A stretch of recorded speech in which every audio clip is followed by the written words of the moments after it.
আমাদের সংস্কৃতি, আমাদের সংস্কার সর্বদা থাকবে আমাদের সাথে। ভারতের মহান গ্রন্থ আর কাব্যের সম্পূর্ণ সংকলন। সাবস্ক্রাইব করুন তিলক।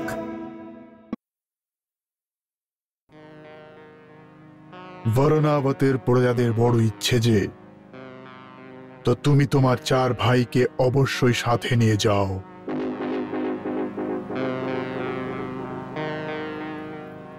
তোমার পিতা মহারাজ পাণ্ডবকে ওখানকার প্রজাদের ভীষণ ভালোবাসতেন।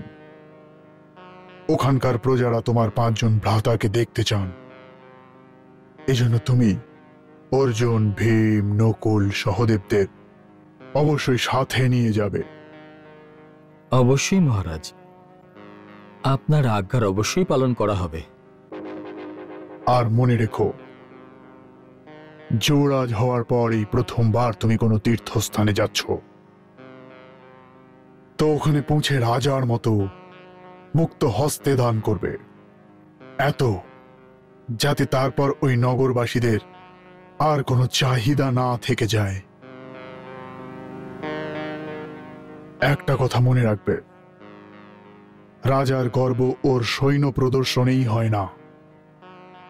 রাজার গর্ব বরং এটাতেই হয় যে, যেই নগরে এই রাজা নিবাস করেন ওখানে যেন রাত্রেবেলা কেউ ক্ষুধার্ত না থাকেন।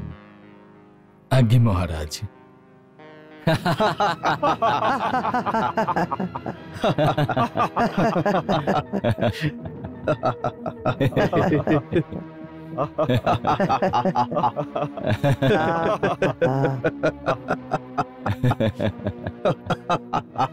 কি চলছে?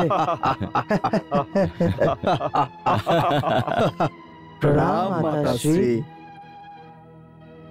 দীর্ঘজীবী হও।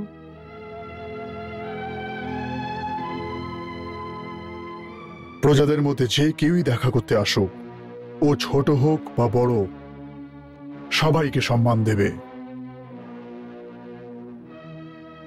সবার সাথে এমন ব্যবহার করবে যাতে কেউ তোমার সাথে কথা বলতে দ্বিধাবোধ না করে বা ভয় পায়।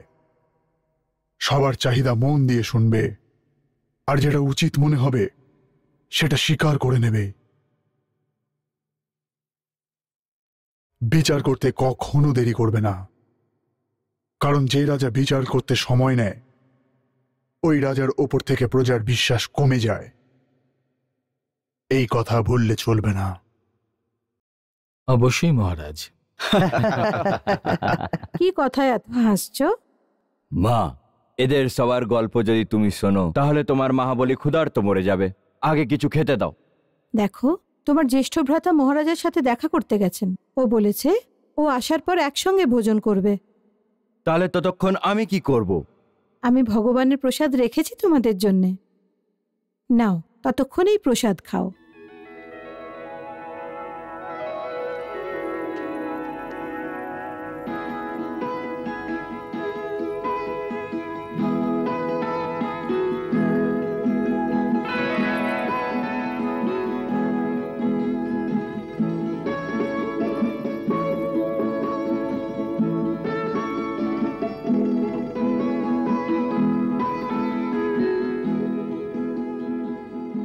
মা, এদের তো একটা একটা কলাও দিলে চলবে।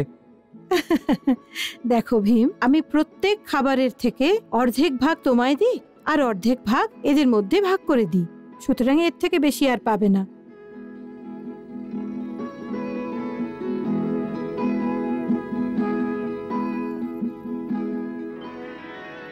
নাও, এই একটা একটা লাড্ডু তোমাদের দুজনের জন্য।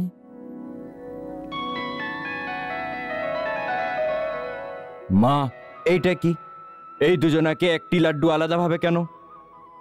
এদের দুজনের মিষ্টি খুব পছন্দের, সেই জন্য লাড্ডু শুধু এরাই পাবে। আপনি এদের দুজনাকে এত স্নেহ করেন যে কখনো কখনো আমার ঈর্ষা হয়। যেমন এরা দুজন আপনার পুত্র আর আমরা আপনার পুত্র নয়। দেখো, যারা ছোট হয় তারা মায়ের সব থেকে অধিক প্রিয় হয়, সেই জন্য আমি এদের অধিক স্নেহ করি। আর তোমারও এদের ওপর বিশেষ ধ্যান রাখা উচিত। নিজের ভাগ থেকে আধা ভাগ এদের দিতে হবে। কিন্তু মা, ভীম ভ্রাতা সর্বদা উল্টোই কথা কেন বলেন যে তুমি ছোট সেই জন্য তুমি আমার এই কাজ করো, আমার ওই কাজ করে দাও। ছোটদেরকে বড়দের সেবা করা উচিত, সেবকদের মতন। দেখো, যে ছোট হয় তারা বড়দের সেবক না, তাদের প্রিয়পাত্র হয়। দেখো ভীম, এদের দিয়ে কোনো কাজ করিও না কিন্তু।